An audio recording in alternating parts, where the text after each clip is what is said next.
جب free thinker کیوں بنتے ہیں؟ بیگم آپ سے پوچھ رہی میں آپ کی وائف ہوں، آپ کہتے ہیں اوں کر کے منہ اٹھا کے چلے جاتے ہیں. وجہ کیا ہے کہ جب بعض دفعہ جب ہم کسی سوال کا جواب دیتے ہیں نا تو اس سے ہماری جان چھوٹنے کے بجائے پھنس جاتی ہے، اس لیے ہم اگنور کر دیتے ہیں. ابے چھوڑو یار، یہ بیگم کیا ہوتا ہے؟ انگریز تو یہی ہے نا، بیگم کیا ہوتا ہے، میاں کیا ہوتا ہے. لیکن آپ نے اگر بیگم کو سوال کا جواب دے دیا جان چھڑانے کے لیے کہ ہاں مان لیا کہ تم میری بیوی ہو، جیسے خواتین لڑائی کر رہی ہوتی ہیں نا، کیا میں تمہاری بیوی نہیں، بول دیا مان لیا، بس اب تو جان چھوڑ دو نا، میں تم میری بیوی ہو، مان لیا نا، اب تو جان چھوڑ دو. جان چھوڑ جاتی ہے؟ نہیں. کہ کہ جب آپ نے مان لیا تو یہ انڈے 1 درجن 400 روپے کلو ٹماٹر چل رہا ہے، 10 کلو ٹماٹر لے آئیے ہے بھائی.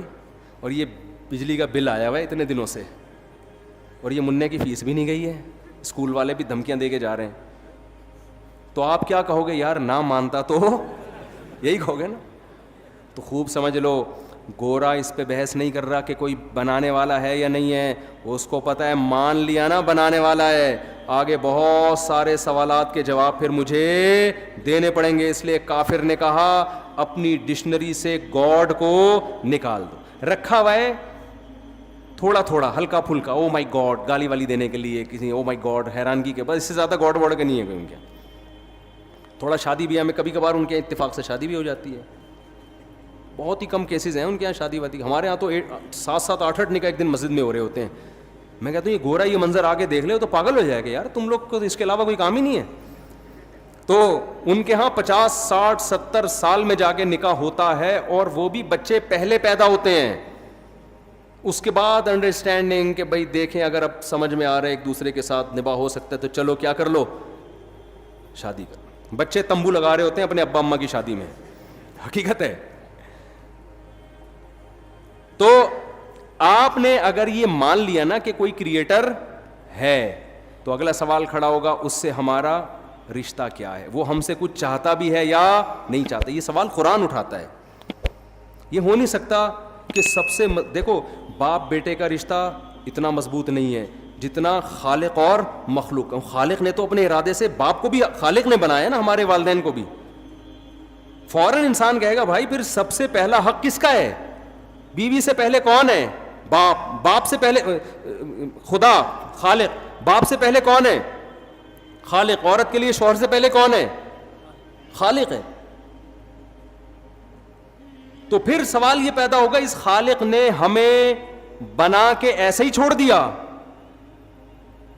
یا وہ ہم سے کچھ چاہتا بھی ہے؟ اگر بنا کے ایویں ہی چھوڑ دیا اس نے تو بنایا کیوں اس نے پھر؟ بھائی ایسے پہ بنا کے بس ویسے ہی بنا دیا. چلو آپ نے ایک بڑی خوبصورت عمارت بنائی، کوئی پوچھے کیوں بنائی؟ میں ویسے ہی بنا دی.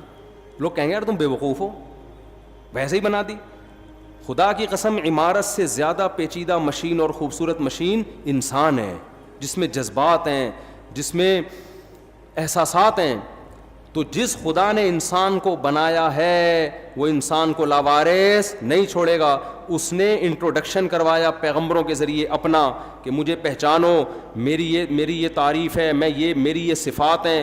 پورا الحمد سے لے کے والناس تک قرآن اللہ کا انٹروڈکشن ہے، اللہ کا تعارف ہے. پھر اس میں اللہ نے بتایا کہ میں ان چیزوں کو پسند کرتا ہوں اور ان چیزوں سے ناراض ہوتا ہوں. اور اللہ نے ہمیں ہمارا ہدف بھی، میں بس بات کو سمیٹ کے ختم کرنے کی طرف جا رہا ہوں، اللہ نے ہمیں بتا بھی دیا کہ میں نے پیدا کیا ہے، تمہیں اپنی زندگی کا ہدف خود متعین کرنے کی اجازت بولو نہیں ہے. اللہ کہتا ہے میں نے تمہیں پیدا کیا، کیوں بنایا میں خود بتا دیتا ہوں. الذی خلق الموت والحیات لیبلوکم ایکم احسن عملا.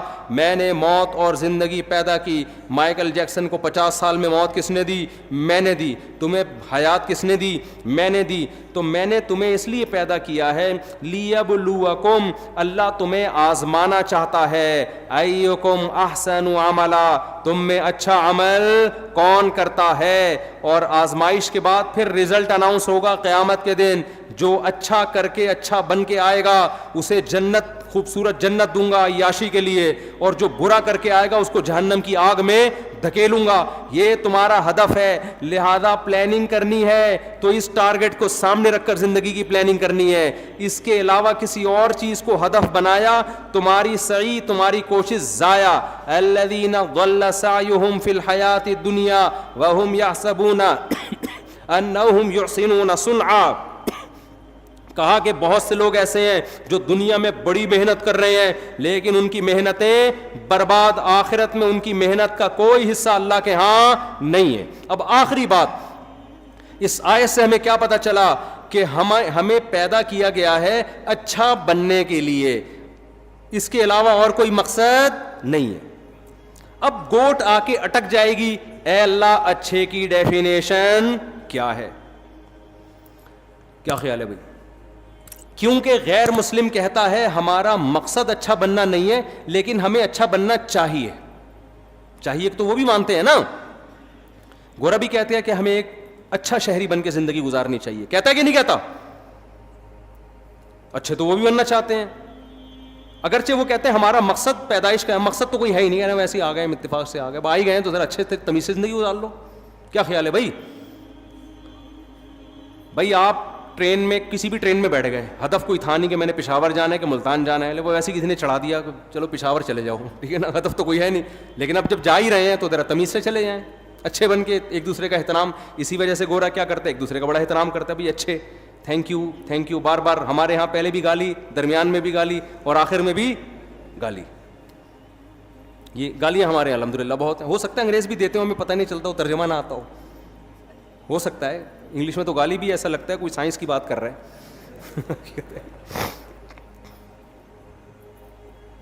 تو اب جو مذہب کو مانتے ہیں اور نہ ماننے والوں میں فرق سمجھ میں آیا. نہ ماننے والے کہتے ہیں کوئی ہدف نہیں ہے, خود ہدف متعین کرو. ماننے والے کہتے ہیں ہدف ہے, وہ کیا ہے؟ آزمائش, اچھا بن کے زندگی گزارنی ہے, اس کا رزلٹ بھی ہوگا. دوسرا فرق سمجھو, دوسرا فرق, اچھا مذہب کہتا ہے, مذہب کو ماننے والے, اسلام کو ماننے والے کہتے ہیں اچھا وہ جس کو خدا کیا کہے اچھا. اچھے کو ہم خود ڈیفائن بولو نہیں کر سکتے. گورا کیا کہتا ہے؟ اچھے اور برے کا فیصلہ یونائٹڈ نیشن کرے گی, اچھے اور برے کا فیصلہ قومی اسمبلی کرے گی, اچھے اور برے کا فیصلہ جو بڑے بڑے ذہین دماغ ہیں وہ کریں گے. سمجھتے ہو اس فلسفے میں فالٹ کیا ہے؟ کہ جب آپ لوگوں کے حوالے کر دو گے کہ وہ اچھے اور برے کا فیصلہ کریں, تو اگر اسمبلیوں میں شراب پینے والے زیادہ ہوں تو وہ شراب کو اللیگل قرار دیں گے؟ کیا خیال ہے؟ خدا کا کسی سے کوئی مفاد نہیں ہے. خدا نے جب قانون نازل کیا اس نے شراب کو نجس, ناپاک اور پلید کہہ کے ہمیشہ کے لیے برائی کی فہرست میں داخل کر دیا. لیکن دنیا کی مہذب قوموں میں جب شراب کے بارے میں ڈیبیٹ ہوئی, وہ شراب پہ پابندی نہیں لگا سکے, کیونکہ جو شراب کے بارے میں بحث کر رہے تھے, قانون سازی کر رہے تھے, ان میں 99.9% جو جب ان کی اسمبلی کا اجلاس ہوا تو پی کے بیٹھے ہوئے تھے وہ سارے. سمجھتے ہو کہ نہیں سمجھتے؟ اسی لیے قرآن کہتا ہے وَمَنْ أَحْسَنُ مِنَ اللَّهِ قِيلًا, اللہ سے زیادہ اچھی بات کسی کی نہیں ہو سکتی.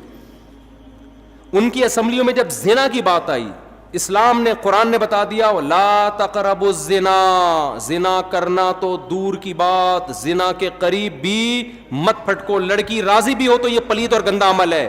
نکاح کے علاوہ تمہارے پاس عورت تک پہنچنے کا کوئی راستہ بولو نہیں ہے. لیکن ان ملکوں میں کیا ہوا ہے, جب اس پہ بات چلی ہے, جب اس پہ قانون سازی ہوئی تو 99% لوگ کیا کر چکے تھے شادی سے پہلے؟ زنا. ہر ایک کی گرل فرینڈ ہے. ہو سکتا ہے اسمبلی میں اجلاس تک پہنچانے کے لیے گرل فرینڈ ہی چھوڑنے آئی ہو. وہ یہ قانون بنا سکتے ہیں کہ یہ گرل فرینڈ بوائے فرینڈ کا سیٹ اپ کیا ہے؟ وہ بنا سکتے ہیں؟ بولتے کیوں نہیں بھائی, کیا ہو گیا؟ شکر کرو اللہ نے مذہب دیا ہے ہمیں, کیونکہ وہ معاشرہ, آپ کو پتا ہے 1998 یا 90 تک ہومو سیکشولیٹی امریکہ میں ایک گندی بیماری سمجھا جاتا تھا, نفسیاتی بیماری, امریکہ جیسے لبرل کنٹری میں بھی, کہ یہ بیمار آدمی ہے جس کو لڑکا ہو کے لڑکوں میں رغبت ہے. لندن میں بھی کچھ عرصہ پہلے تک یہ ایسے لوگ بیمار سمجھے جاتے تھے کہ یہ نیچر سے ہٹ گئے ہیں. لیکن آپ حیران ہوں گے, اب اگر کوئی ہومو سیکسولیٹی کا عادی ہے اس کو یو کے کا ویزا ٹھک کر کے ملتا ہے. ہمارے پاس تو کالز آتی ہیں کہ حضرت ہم اپنے آپ کو یہ رکھوانا چاہتے ہیں تاکہ ہمیں ویزا مل جائے. میں کہتا ہوں خدا کے بندو, اتنی بڑی گالی تم اپنے ذمے لے رہے ہو. یہ کیوں ہوا؟ اس لیے کہ اسمبلیوں میں جو قانون پاس کرنے والے لوگ ہیں ان میں سے اکثریت اس جرم میں پہلے مبتلا ہو چکی ہے. وہ اپنا مفاد سامنے رکھ کر قانون بنائیں گے. خدا کسی کا مفاد, خدا کا ذاتی مفاد کسی قانون میں نہیں ہے. تو اگر آپ گورے سے پوچھتے ہو اچھا کیا ہے برا کیا ہے, گورا آج کسی چیز کو اچھا کہہ رہا ہے, برا کہہ رہا ہے, کل جب وہ اس میں مبتلا ہو جائے گا تو اسی برائی کو کیا کہنا شروع کر دے گا, اچھا. مجھے ایک بات, بس آخری بات کر کے میں بیان کو سمیٹ کے ختم کرتا ہوں. مجھے ایک بات بتاؤ, آپ کی بیٹی کے لیے کوئی شخص رشتہ لینے کے لیے آیا, آپ نے اس سے پوچھا آپ کے والد صاحب کیا کرتے ہیں, اس نے کہا ہم لوگ کے ہاں ابا ہوتے ہی نہیں ہیں, ہم لوگوں کے ہاں ابا بولو ہوتے ہی. آپ نیو نازم آباد کے جو چوکیدار ہے, جو بیچارہ وہ گن لے کے کھڑا ہوا ہے, آپ بندے کو گھسیٹ کے وہاں لے جاؤ گے, بولو گے دوبارہ یہ بندہ ہمیں ہمارے محلے میں نظر, ان کے ابا یہ ابا لیس ہے.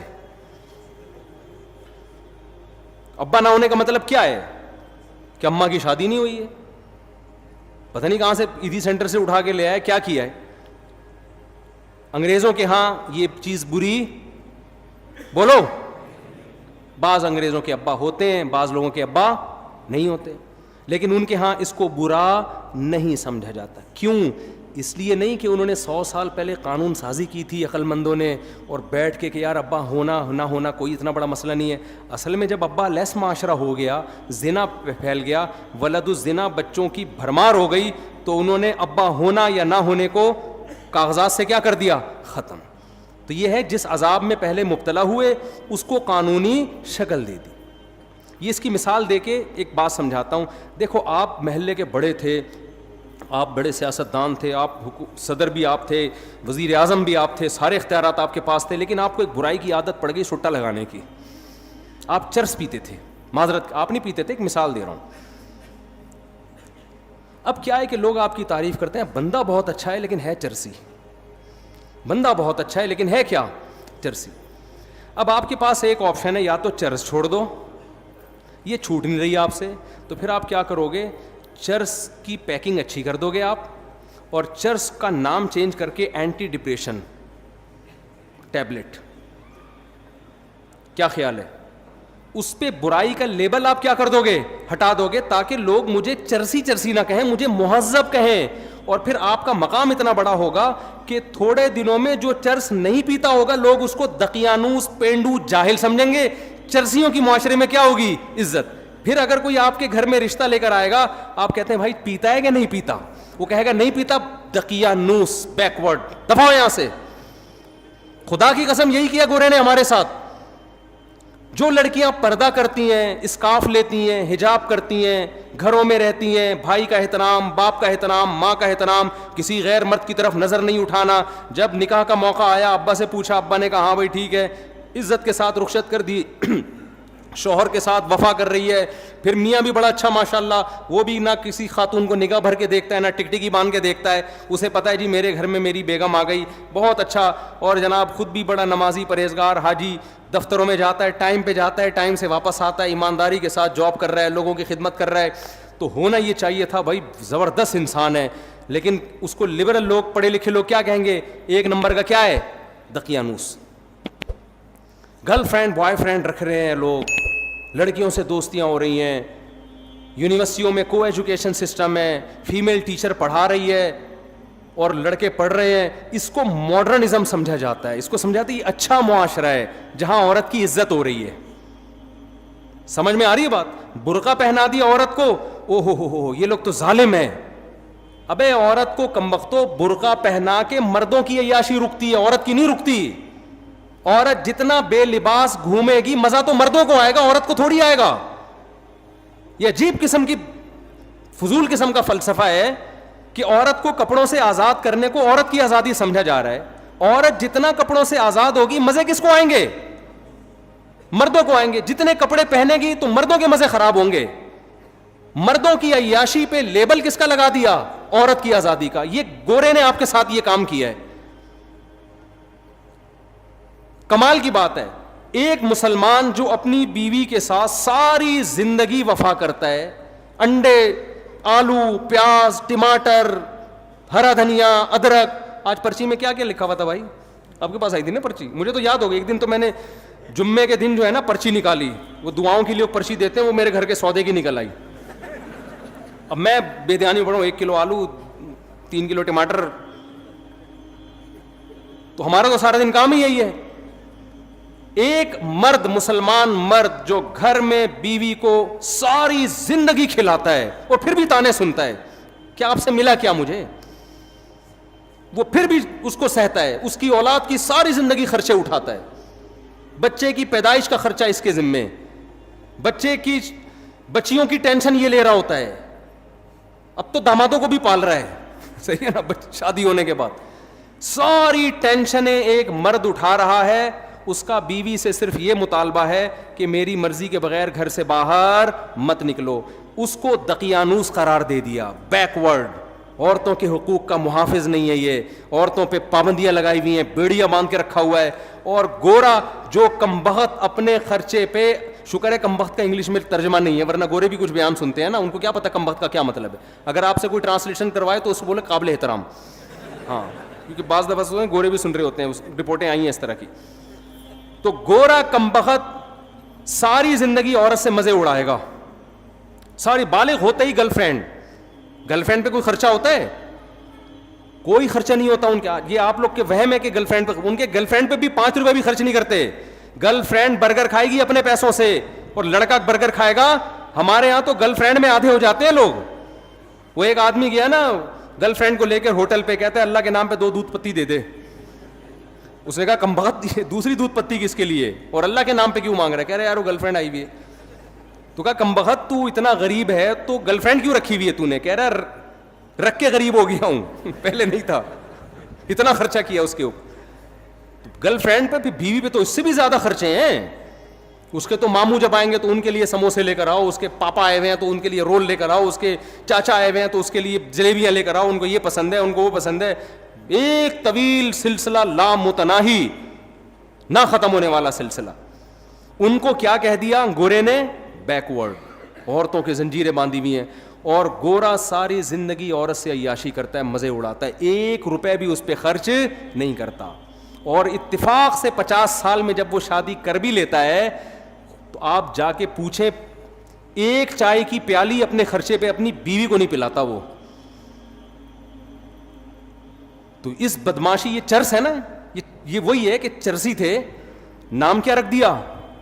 کیونکہ مہذب قوم ہے نا, گورے ہیں بھائی, مہذب ترقی یافتہ قوم ہے, چاند پہ قدم رکھا ہے, مریخ پہ جانے کی باتیں ہو رہی ہیں. وہ کیسے یہ کہہ دیں گے کہ ہم مہذب لوگ نہیں ہیں؟ وہ کیسے مان لیں؟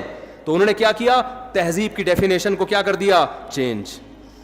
میں سمجھا پا رہا ہوں کہ نہیں کھوپڑی میں آ رہی بات؟ انہوں نے تہذیب کی ڈیفینیشن کیا, کیونکہ یہ تانا کہ ہم ان کمبختوں کو, ہمارے جیسوں کو ہم کہیں یہ مہذب ہیں, ان کے ابا ہوتے ہیں, ان کے بیوی ہوتی ہے, ان کے ماموں ہوتے ہیں, ان کے چاچو ہوتے ہیں, ان کے سالے ہوتے ہیں, یہ مہذب ہیں. نا نا نا نا نا, مہذب تو ہم ہیں. ابے تم کہاں سے مہذب ہو گئے؟ تم تو شراب پیتے ہو, تم تو زنا کرتے ہو, تم تو عورت سے وفا نہیں کرتے, تم تو ابا کو اولڈ ہاؤس میں جمع کرا دیتے ہو. بڑھاپے میں تو جنت کمانے کا ٹائم ملا تھا تمہیں ان کی خدمت کرتے, تم اس وقت ابا کو اولڈ ہاؤس میں جمع کرا دیتے ہو. وہ کہتے ہیں اس سے کیا ہوتا ہے, اولڈ ہاؤس میں ان کی خدمت گورنمنٹ کرتی ہے, زیادہ اچھے طریقے سے پلتے ہیں وہ. اور اگر لڑکی راضی ہے تو ہم نے زنا کر لیا, تو زنا کیا ہے؟ یہ تو آپس کے ریلیشن ہے. انہوں نے تہذیب کی ڈیفینیشن کو کیا کر دیا؟ چینج. مذہب ہمیں اس ڈیفینیشن کو چینج کرنے بولو نہیں دیتا. مذہب کہتا ہے لا تقربوا الزنا. 2 قسمیں ہوتی ہیں, ایک جانور میں بھی ہے, کچھ جوڑے بنا کے رہتے ہیں اور کچھ گدھے گھوڑوں کی طرح رہتے ہیں. تم نے گدھے گھوڑے نہیں بننا, تم نے نکاح کر کے رہنا ہے. تو اللہ نے کیا کہا؟ پیدائش کا مقصد ہے اچھا بننا، اور اچھے کو ڈیفائن بھی اللہ نے خود کر دیا کہ اچھا وہ ہے جس کو میں اچھا کہوں گا۔ اللہ نے کہا سود مت کھاؤ، مضاربہ، شرکت، اجارہ کے طریقے پر پیسہ کما سکتے ہو، سود کے طریقے پر تمہیں پیسہ کمانے کی اجازت نہیں ہے۔ اللہ نے کہا کہ یہ تمہارا باپ ہے، اس کے سامنے تم نے اف کیا تو تم اللہ کی نظر میں برے لوگوں میں شامل ہو جاؤ گے، بدنظری کی اجازت نہیں ہے۔ تو یہ دوسرا فرق ہے۔ تیسرا فرق کیا ہے؟ یعنی غیر مسلم میں اور ہم میں دو فرق میں نے بتا دیے، تیسرا اور آخری فرق بتا کے اپنے بیان کو ختم کرتا ہوں۔ دیکھو تیسرا فرق کیا ہے، اسلام نے آپ کو رہبانیت کی اجازت نہیں دی ہے۔ آپ کہہ سکتے ہیں نا ہمارا ہدف جب آخرت ہے تو مفتی صاحب پھر ہم ڈاکٹر بننے کو چھوڑ دیتے ہیں، کیا خیال ہے؟ پھر ہم سائنٹسٹ بننے کی کوشش، بولو نا، نہیں، پھر ہم اللہ اللہ کرتے ہیں، بس بیٹھ جاتے ہیں مسجد میں مصلی ڈال کے۔ یہ نہیں ہے، لا رہبانیت فی الاسلام۔ نبی صلی اللہ علیہ وسلم کے پاس چند صحابہ آئے، انہیں ایک نے عرض کیا یا رسول اللہ میں ساری رات تہجد پڑھوں گا، کبھی آرام نہیں کروں گا۔ ایک نے کہا میں زندگی بھر کبھی نکاح نہیں کروں گا، ایک نے کہا میں گوشت نہیں کھاؤں گا۔ آپ نے کیا اس عمل کو رہبانیت قرار دیا اور فرمایا میں تو نکاح بھی کرتا ہوں، میں تو آرام بھی کرتا ہوں۔ من رغب عن سنتی فلیس منی، جو میرے طریقے سے ہٹے گا وہ مجھ سے نہیں ہے۔ لیبل وہ اچھا لگا رہا ہے لیکن اس کو اللہ اچھا نہیں کہے۔ آپ کو کوئی کام کرنے سے نہیں روکا۔ آپ نے جو ہدف بنانا ہے نا، آخرت ہدف ہے، لیبلوکم ایکم احسن عملا، کہ اللہ دیکھنا چاہتے ہیں اچھا عمل کون کر رہا ہے۔ تو اچھے کی ڈیفینیشن میں یہ قطعاً نہیں ہے کہ آپ ایجوکیشن چھوڑ دو، آپ ترقی کرنا چھوڑ دو، نا نا نا نا نا۔ اچھے کی ڈیفینیشن میں قرآن نے بیان کیا ومن اراد الآخرہ، جو بھی کام کرو آپ اس میں نیت کیا کرو؟ آخرت۔ یہی وجہ ہے کہ جب اسلام دنیا میں آیا تو سائنسدان بھی ہمارے ہی ہوتے تھے۔ جو دنیاوی علوم اور فنون ہیں اس کے بانی بھی مسلمان ہیں، انہوں نے دنیا میں سائنس اور ٹیکنالوجی کو فروغ دیا ہے۔ میرا ایک یونیورسٹی میں بیان ہوا، میں نے وہاں حوالوں کے ساتھ گوروں کے حوالے دیے۔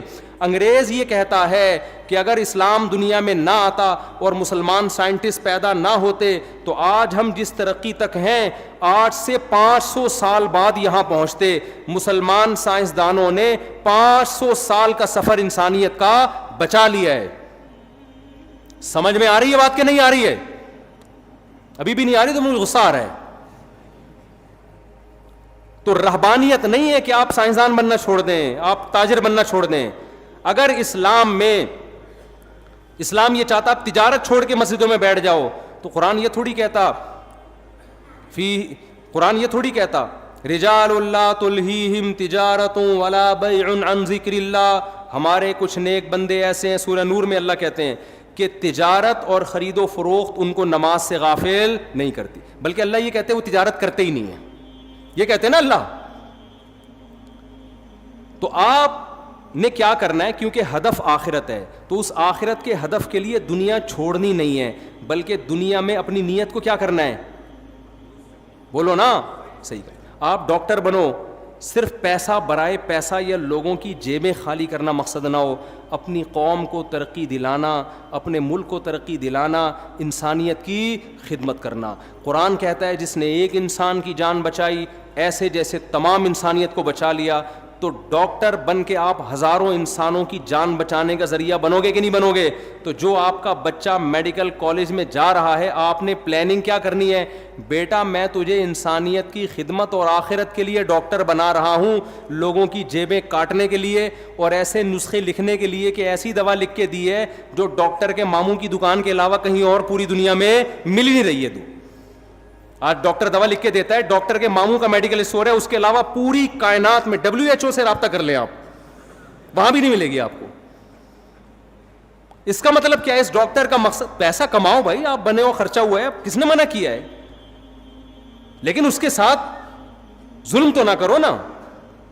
جو ڈاکٹر ایسا نسخہ لکھ کے دے رہا ہے جو اس کے چاچو کے علاوہ کسی اور دکان پہ میڈیکل اسٹور میں ملتا ہی نہیں ہے، اس کا مطلب اس کا مقصد آخرت، یہ دھوکہ دے رہا ہے، زیادتی کر رہا ہے۔